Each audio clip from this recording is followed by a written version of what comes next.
La prochaine proposition fait référence à l'article 8.6 qui traite de la formation des équipes.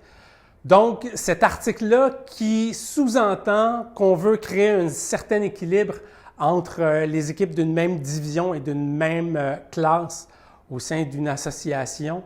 On maintient l'importance de cet article-là.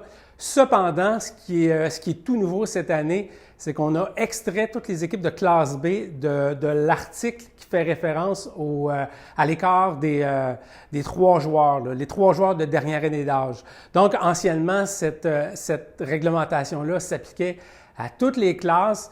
À partir de la saison 2020, la proposition qui est lancée, c'est que cette application-là des 3 joueurs de dernière année d'âge ne se fasse qu'à la classe 2A et à la classe A.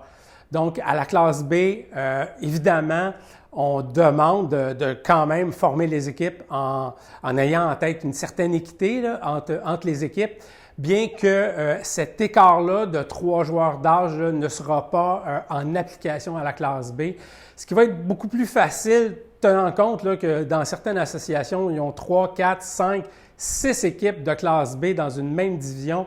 Donc, ça devenait un enjeu très difficile là, pour la formation des équipes. Donc, on élimine ça à la classe B, on le maintient strictement pour la classe A et 2A. Ce qu'on a aussi précisé dans cet article-là, c'est une notion pour les joueurs sous-classés, puis également comment on traitait les filles en regard de cet article-là.